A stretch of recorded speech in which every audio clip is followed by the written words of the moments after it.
When we think about family violence, certain images come to mind. A woman cowering in fear, a man screaming with his raised fists. These images seared into our collective consciousness through decades of awareness campaigns represent one crucial part of the truth. But they've also created a blind spot so vast that millions of victims remain invisible, their pain unrecognized, their experiences dismissed. The reality is that abuse transcends gender lines in ways our cultural narrative hasn't caught up to. Men experience intimate partner violence at rates that would shock most people. They face emotional abuse, financial control, psychological manipulation, and yes, even physical violence. They navigate family court systems that often presume their guilt. They watch their children get weaponized against them. They live in fear of false allegations that can destroy their lives with a single phone call. Yet when these men reach out for help, they encounter something even more devastating: a wall of myths so entrenched that even their own friends and family can become unwitting accomplices to their abuse. These are more than misconceptions. They're prison walls built from cultural assumptions, gender stereotypes, and a profound misunderstanding of how abuse actually works. In today's episode, we'll step through these myths, how harmful they are, and why they contribute to keeping a man silent when they are in an abusive relationship.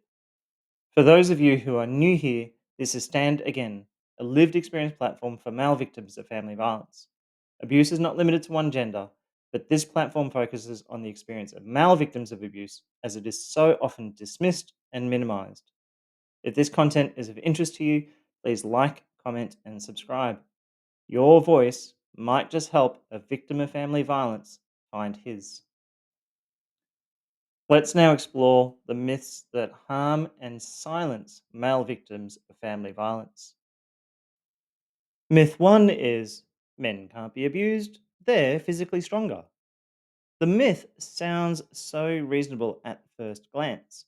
Men are typically taller, heavier, and with more muscle mass. So, how can someone who is smaller physically harm someone larger?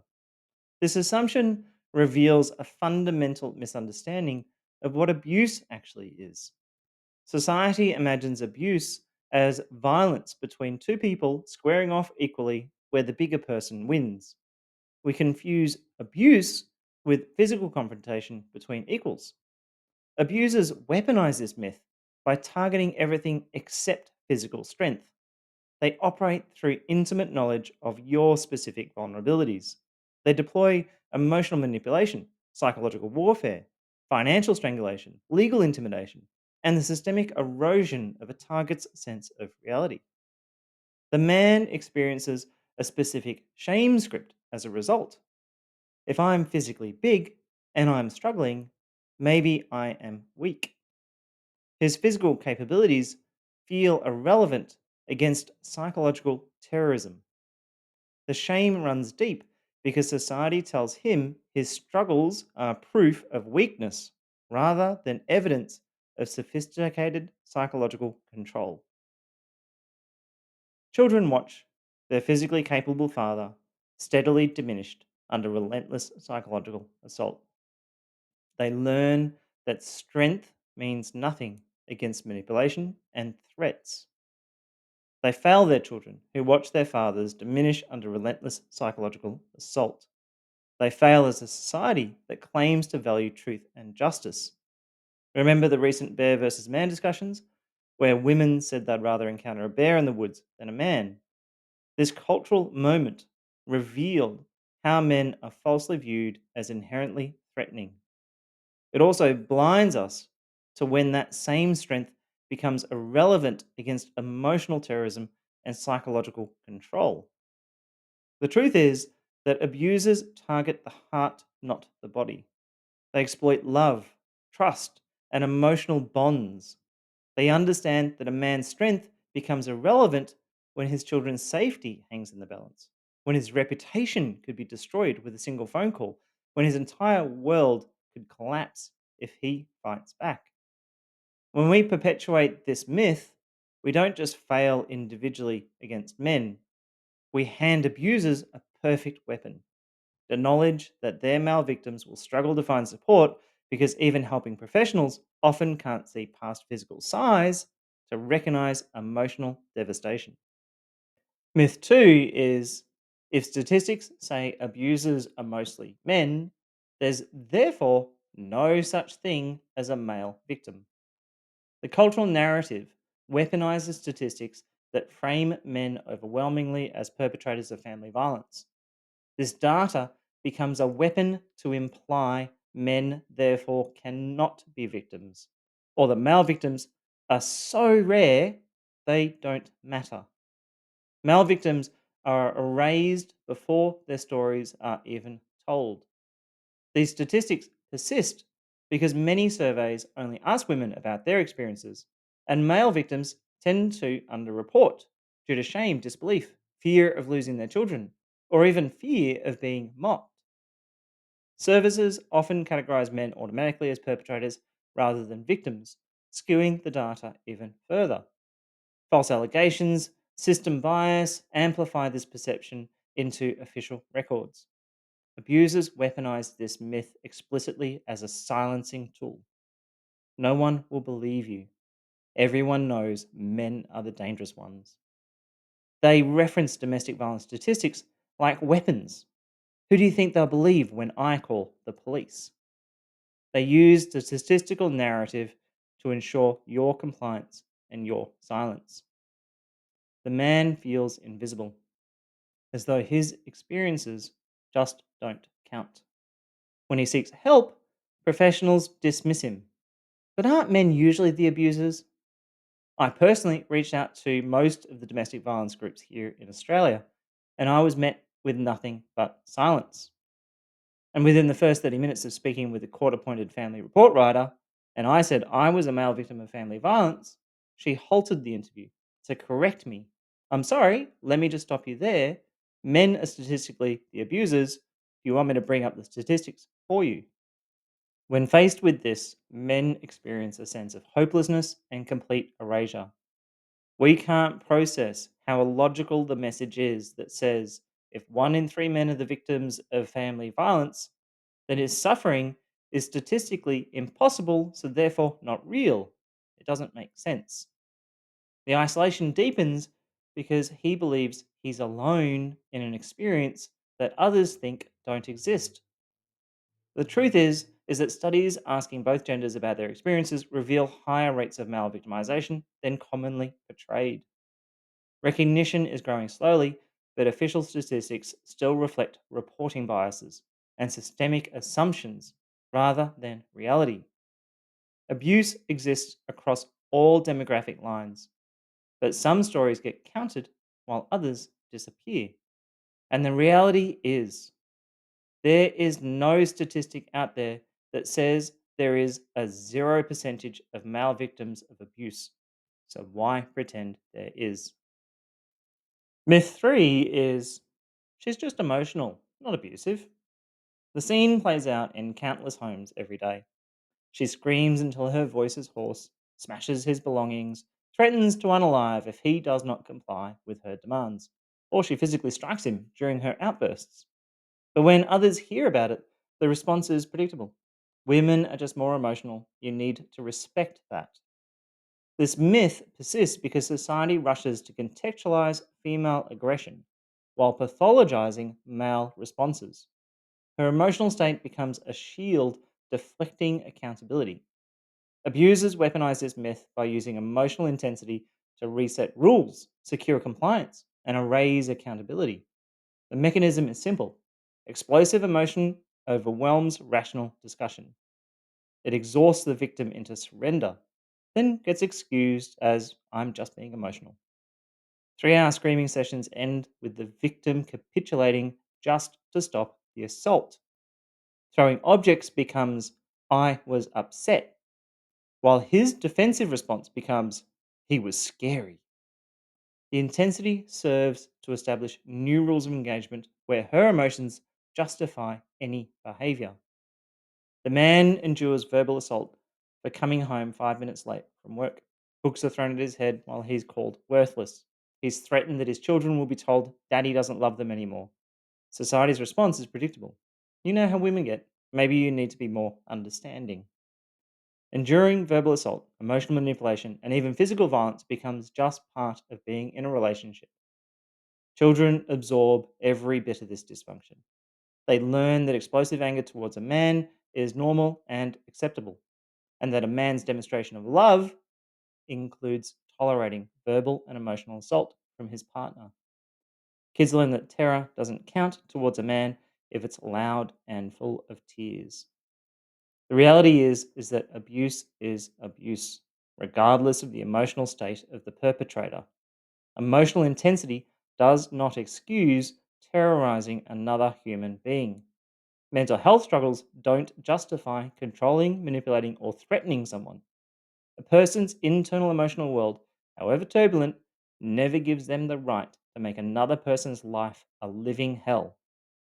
When we excuse abusive behavior because the perpetrator was emotional, we rob male victims of the language they need to describe their experiences. We tell them that suffering isn't real abuse, it's just women being women.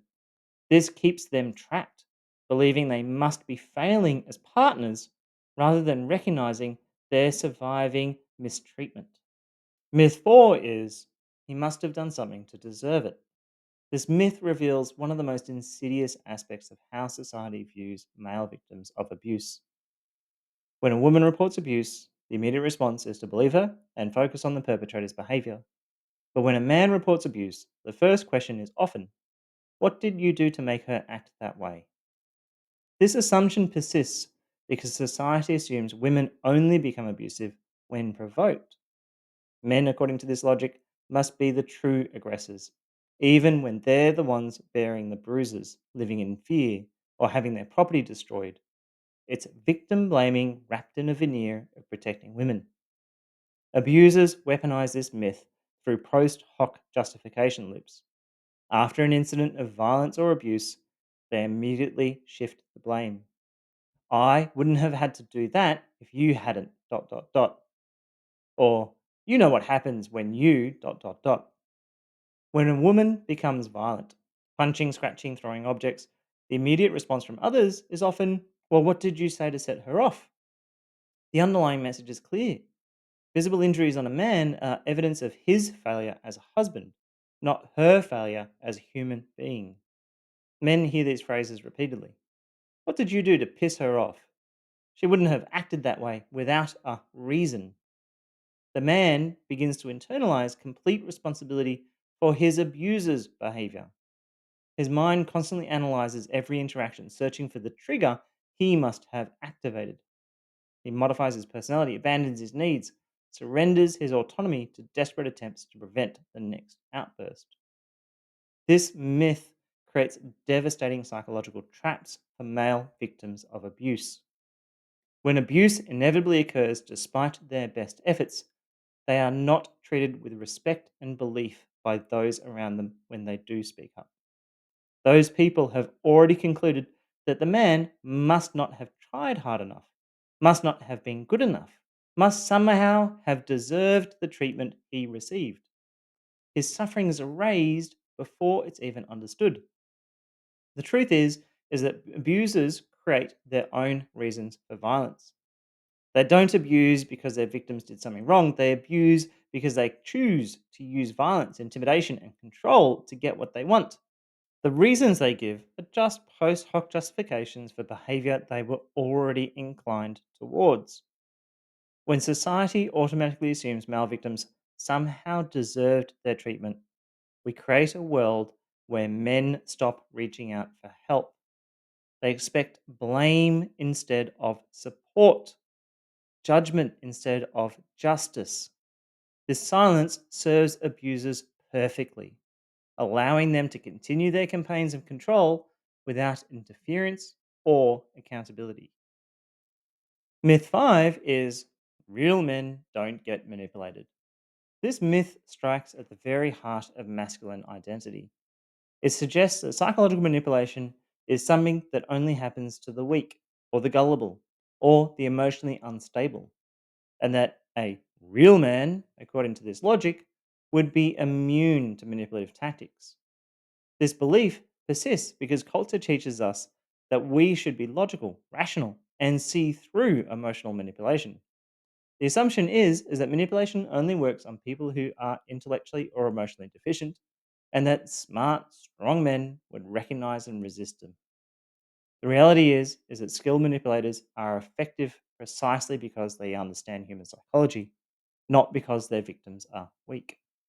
Tactics like love bombing, gaslighting, trauma bonding, and emotional blackmail work on intelligent, successful, and emotionally healthy people. They work because they exploit fundamental human needs for love, security, and connection. Men also experience devastating shame when they realize they have been manipulated. Men don't think she was skilled at psychological manipulation. They think, how could I have been so stupid? What kind of man falls for this? His masculine identity fractures as he confronts evidence that his logic, strength, and intelligence were insufficient protection against emotional exploitation. The manipulation doesn't happen because the victim is weak or stupid. It happens because the abuser studies his psychology like a chess master studies the board. She identifies his deep desires to be loved and his fears of abandonment, and then weaponizes those vulnerabilities against him. Her tactics are sophisticated, gradual, and designed to bypass rational thought by targeting emotional responses. The cultural message that real men don't get manipulated also gives manipulative partners perfect weapons. They can explicitly tell their male victims, a real man wouldn't let this happen to him. Or, I guess you are not as strong as I thought you were. The victim's own cultural conditioning becomes a tool of abuse. What makes this particularly insidious is that manipulation often works better on people with positive traits. Someone who assumes good faith in others, who tries to see the best in people, who values commitment and working through problems. These qualities make someone more vulnerable to manipulation, not less worthy of respect. When we perpetuate this myth that manipulation only works on the weak, we prevent men from recognizing when they've been manipulated. We rob them of knowledge they need to protect themselves and their children from psychological abuse. Myth 6 is happy wife, happy life. This seemingly innocent phrase has become a cultural mantra repeated so often it feels like wisdom. But beneath this folksy exterior lies a profoundly toxic message that men's happiness, needs, and well being are expendable in service of keeping peace with their female partners.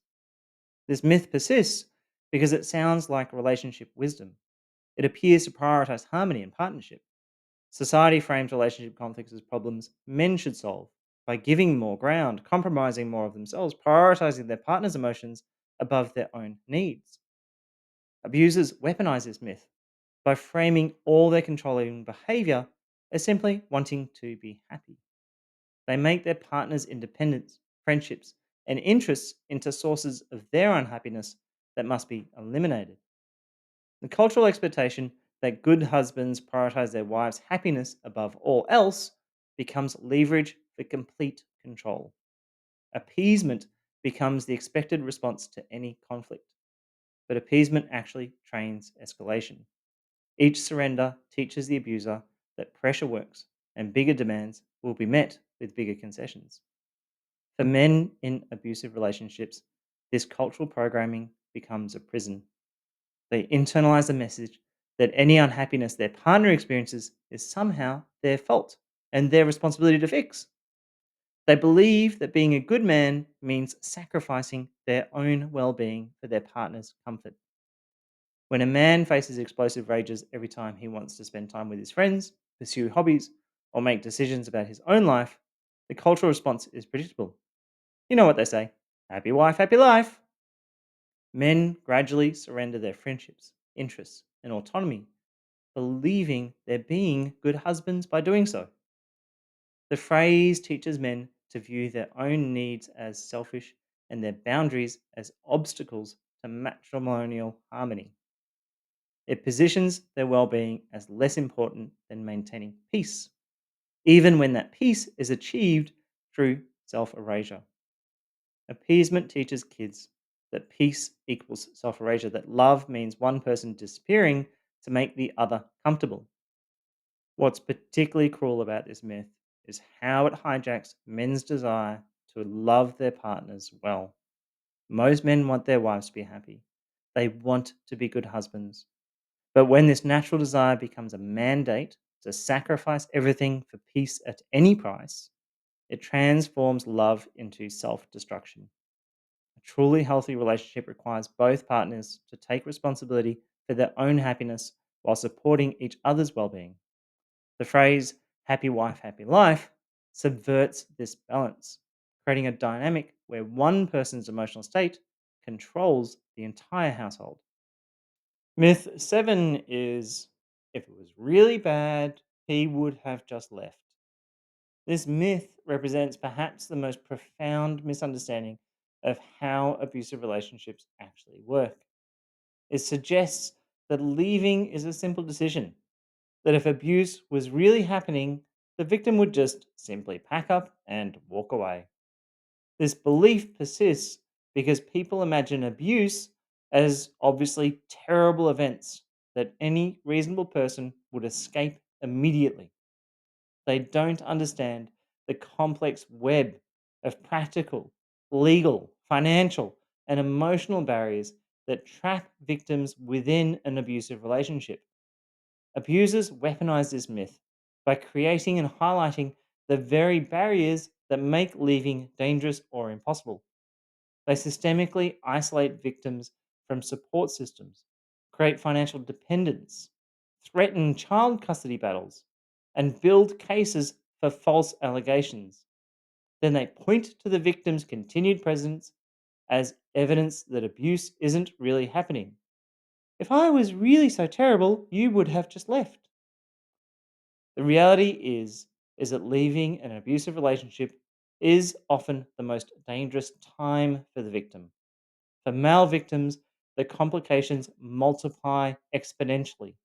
Consider the impact of the myths we've already gone through, plus the fear of custody battles, where they think men will automatically face suspicion, or the financial devastation from asset division, or the support obligations, or visa statuses, or workplace reputational damage from false allegations. The escalation risks go on. Leaving triggers the most dangerous retaliation from abusers if not done carefully and safely. And the financial reality can be devastating for men. Many men face losing the majority of their assets, paying substantial alimony, and covering child support that may exceed their ability to maintain even basic housing for themselves. They can lose businesses they built, retirement savings they accumulated, the homes they invested in. For many, leaving means choosing financial ruin. The threat of false allegations looms large in many cases. Men know that a single call to police with claims of domestic violence can result in arrest, restraining orders, and automatic loss of their children. Even if charges are eventually dropped, the damage to their reputation, career, and relationships with their children can be irreversible. Men facing abuse need to understand you are being abused, and despite these barriers, you need to get out. The barriers are real, the challenges are legitimate, but staying in an abusive situation only compounds the damage to yourself and to your children. Seek professional help to navigate these complexities safely. Document the abuse, build a support network, create an escape plan that addresses financial and legal concerns. The challenges of leaving are significant but not insurmountable with proper planning and support. If you like, you can look at my website, www.standagain.com.au, where there are additional support for exit planning. This myth is particularly harmful because it transforms the victim's rational assessment of complex challenges into evidence that abuse isn't really happening. The truth is that staying often represents a desperate attempt to manage impossible circumstances while protecting children and preserving what can be saved. But understanding these barriers should not normalize staying in an abusive situation. It should inspire us to create better support systems and legal protections for victims attempting to escape. Myth 8: I am better off staying to protect my kids from the abuser. This myth presents one of the most psychologically complex traps that keeps dads within abusive relationships. It suggests that their presence serves as a buffer between their children and their abusive partner, and that leaving would expose the children to worse treatment. This belief emerges from fathers' genuine concerns and observations of how their partner will treat the children when they are here versus not. They witness firsthand how their partner's anger redirects towards the children when the primary target isn't available. They see how their presence can sometimes de escalate situations before children become direct targets. Abusers understand that a father's love for his children can become the strongest chain binding him to the abusive relationship. Men sacrifice their happiness for their family. This is fundamentally true about masculine psychology. Men will endure tremendous personal suffering if they believe it serves their family's well being. This noble trait becomes a weapon in the hands of abusers who understand they can inflict almost any abuse on a man as long as he believes his endurance protects his children. You can abuse a man and he will put up with it until he sees the damage to his kids. The calculation changes when fathers recognize that their presence isn't actually protecting their children, but is instead modeling dysfunction and normalizing abuse as acceptable treatment. The father experiences excruciating tension between protecting himself and protecting his children from exposure to his partner's full rage without his presence as a buffer. However, this protective reasoning often contains fatal flaws. Children who witness ongoing abuse against their father learn devastating lessons about relationships, worth, and acceptable treatment. Sons learn that being a good man means accepting emotional terrorism and verbal assault. Daughters learn that it's normal and acceptable to treat male partners with contempt and violence when emotions run high. That presence that was meant to protect often becomes presence that models acceptance of abuse. Children don't just see the individual instances, they absorb the entire dynamic of one parent diminishing the other while that parent accepts the treatment. This becomes their template for future relationships. Sometimes protecting your children means showing them through your example that abuse is unacceptable, that people have the right to be treated with basic dignity and respect, and that love doesn't require tolerating mistreatment. And sometimes it means accepting temporary separation to create the possibility of healthier custody arrangements and modeling recovery. The myth fundamentally misunderstands what protection actually means in the context of an abusive household. True protection often requires difficult decisions about creating safety for everyone involved, including yourself. Your children need you healthy, stable, and demonstrating what healthy boundaries and relationships look like, even if that means navigating custody challenges. Myth 9: a man's role is to provide, and if he fails, he deserves poor treatment. This deeply embedded cultural assumption creates a justification framework for abuse. It suggests that as long as a man fulfills his provider role adequately, then he deserves respect and being treated decently.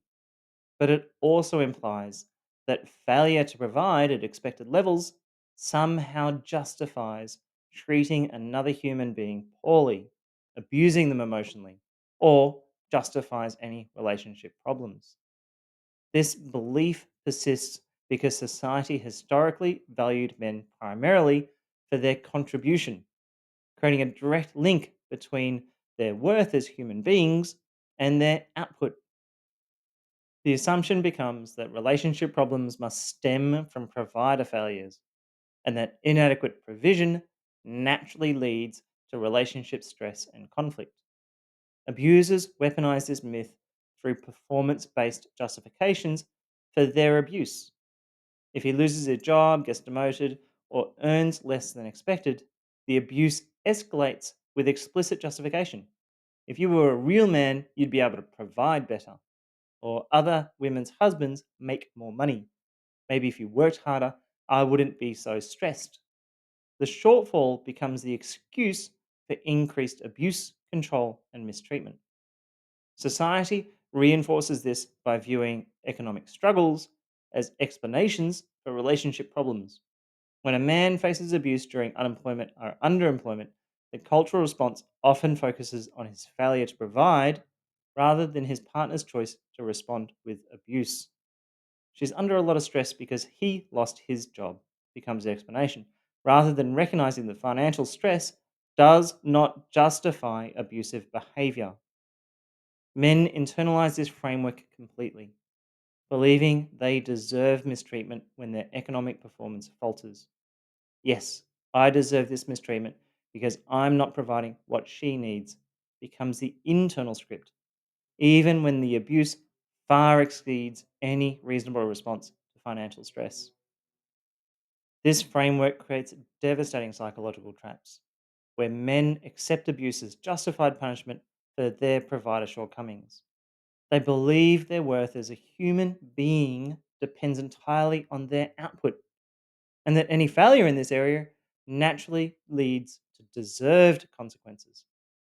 The reality is that there is no level of economic performance that would ever justify abuse, manipulation, or mistreatment. A person's worth as a human being is not determined by their income, job status, or ability to provide material goods. Financial stress may create legitimate relationship challenges, but it never justifies responding with abuse or contempt. When we frame men's value through their provider role exclusively, we create permission structures for abuse whenever that role is threatened or diminished. We also reduce complex human beings to their economic function while making their suffering invisible when they can't maintain expected performance. Myth 10: men are not the primary parent, women have authority over access to children. This myth reflects a cultural assumption that fathers are optional participants in their children's lives, helpers rather than parents, guests in their own home rather than equal parents in child rearing. But it goes further by assuming that mothers have ultimate authority to determine fathers' access to and involvement with their children.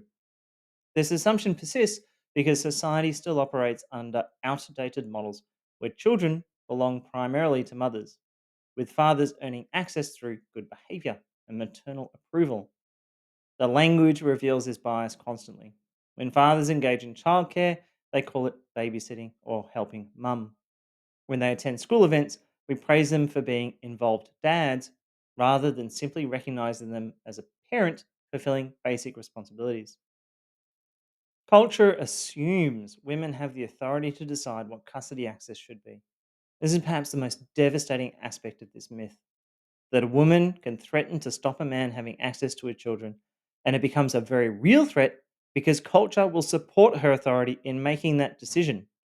A man's voice saying, "No, I want access to my children," is not heard.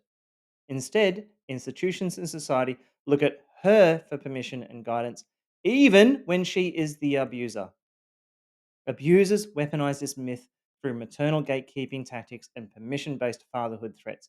They understand that fathers' deepest fear is losing their children, and they exploit this ruthlessly. They threaten to revoke access to the children as punishment for any attempt to assert boundaries or seek independence. If you can't appreciate what you have, maybe you don't deserve it, is the thing you hear. They make basic parenting activities conditional on compliance with their demands. This dynamic is devastating and very real. It can stop a man from speaking up about the abuse. It can stop a man from leaving just so he doesn't lose his children. The threat hangs over every decision. Resist the abuse and potentially lose the children. or endure the abuse to maintain some level of access and involvement. For male victims of abuse, this cultural programming becomes a weapon of ultimate control. Their partners can threaten to revoke access to the children as punishment for any attempt to assert boundaries, seek independence, or speak truthfully about their experiences. The implicit message is that fathers' relationship with their children exists only at mother's discretion. This myth creates a psychological prison where fathers feel they must earn their place in their children's life through constant appeasement. They may endure verbal abuse, emotional manipulation, and controlling behavior because they fear that resistance will result in reduced access to their children. I know, I've been there. Their love for their kids becomes leverage used against them. The reality is that fathers have fundamental rights to relationships with their children, and children have fundamental rights to the relationships with their fathers. These rights don't depend on maternal approval, perfect behavior, or earned privileges through submission. They exist because strong father child relationships serve the best interests of everyone involved, and they should be protected regardless of the parent's relationship status. Society also operates under the assumption that separating a woman from her child is somehow more harmful than separating a man from his child, even when the woman is abusive. This double standard means that courts and institutions will go to extraordinary lengths to preserve mother child relationships while treating father child separation as less traumatic or significant, regardless of who is actually the safer, more stable parent. Myth 11 is probably the abuser trying to flip the script. This myth represents perhaps the most psychologically devastating assumption male victims face when speaking up. It suggests that when a man reports abuse, he is likely lying, that he's actually the perpetrator trying to manipulate public opinion or gain advantage in legal proceedings. The assumption emerges from several cultural blind spots. First, many people still cannot envision a scenario where women are the primary aggressors within an intimate relationship. Second, there's an awareness that some actual abusers do attempt to portray themselves as victims. And third, the complexity of abusive dynamics means that victims sometimes respond to abuse in ways that can be taken out of context and used against them. For example, reactive abuse.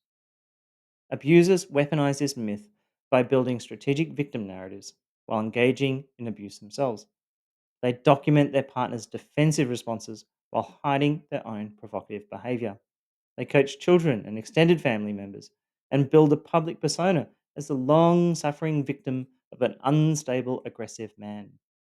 They understand that society's default suspicion of male victims gives them enormous leverage. The male experiences horrific double victimization.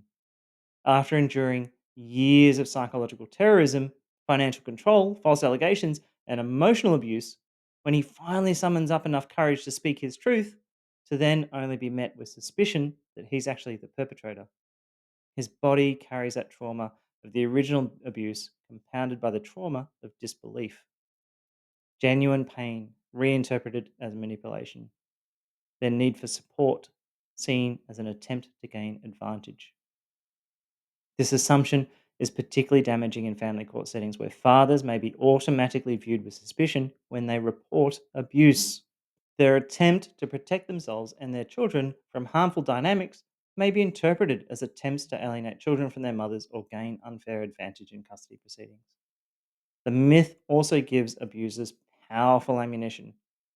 They can explicitly tell their victim, "No one will believe you. Everyone knows men are the real abusers. If you try to tell anyone, they'll just think you're trying to flip the script. I know because this happened to me."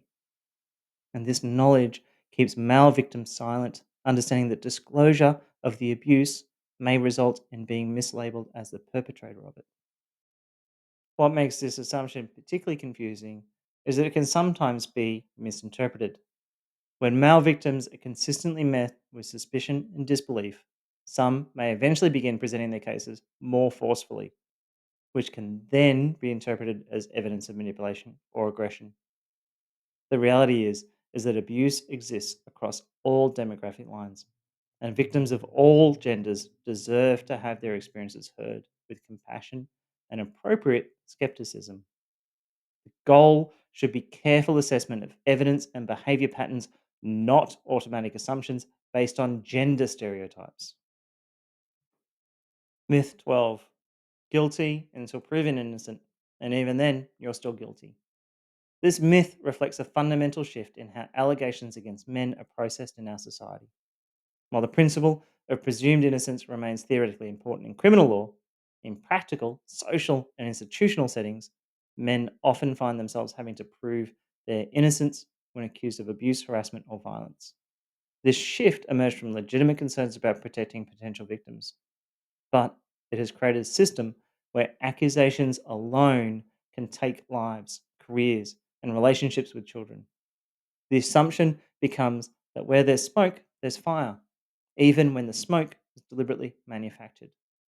Abusers weaponize this shift by understanding exactly how to deploy allegations for maximum damage.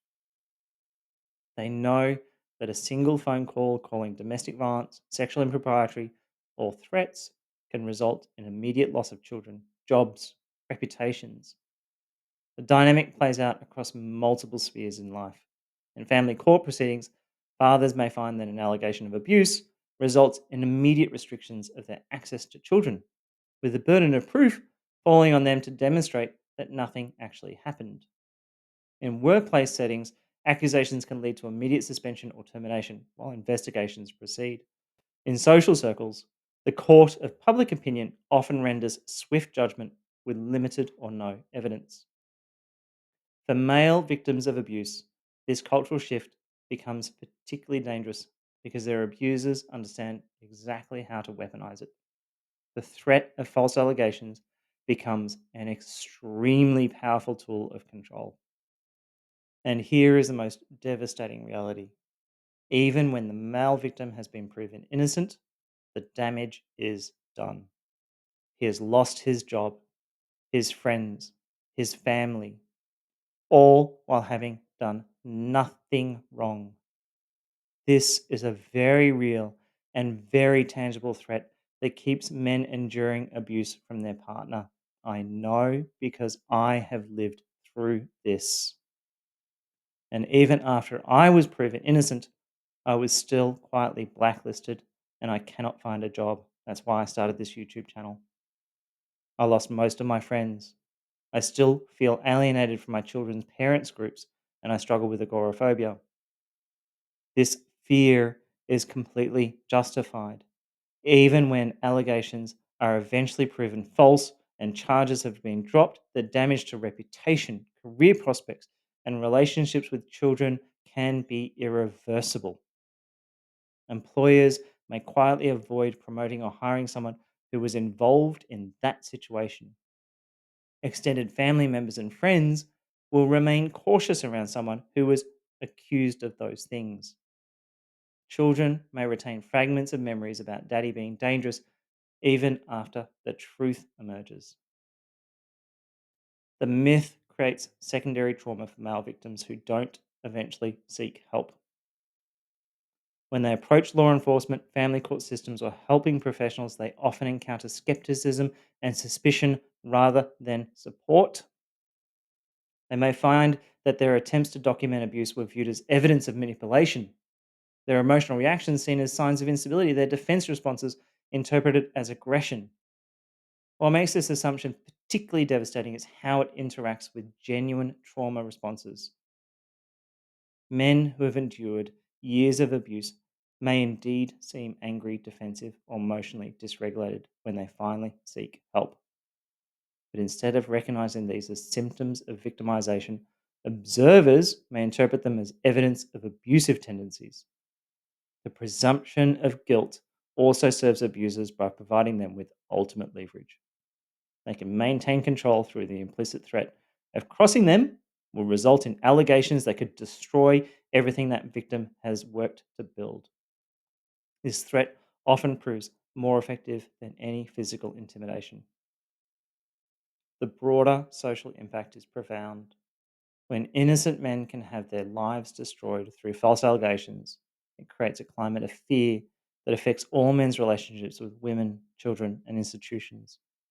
It also ultimately undermines legitimate victims by creating skepticism about all allegations. Okay, I'm back. I had to take a pause after that last one. That was particularly challenging. Myth number 13: there's no point going to court. You will always lose. This myth represents one of the most paralyzing beliefs that keep fathers trapped within an abusive situation. It suggests that family court systems are so biased against men that any attempt to seek protection or fair custody arrangements is doomed to failure. The myth emerges from genuinely legitimate concerns about ongoing bias in family court systems. Stories in the thousands circulate about fathers who lost custody despite clear evidence of their partner's abuse, who were ordered to pay substantial support while being granted minimal access to the children, even when it was proven she was the abusive one, and who faced false allegations they were believed without adequate investigation. Abusers weaponize this narrative as it provides them with powerful leverage. They can tell their partners that resistance is futile, to quote Star Trek, and that the system will always favor them, that any attempt to fight back will result only in loss and humiliation.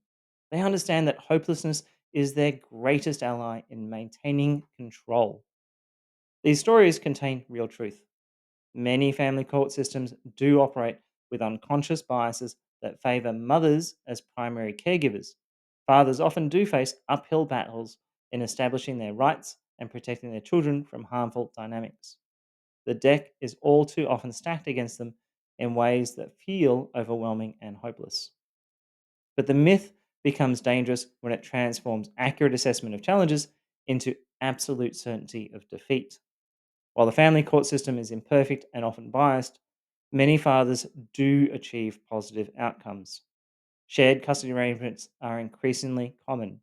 Courts are slowly recognizing that children benefit from strong relationships with both parents. More importantly, the fight itself matters regardless of outcome. Children notice when their fathers fight for them. They see the effort, the persistence, the refusal to give up when circumstances seemed impossible.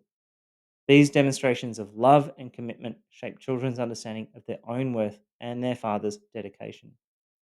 The reality of this narrative is more complex than either blind optimism or total despair would suggest.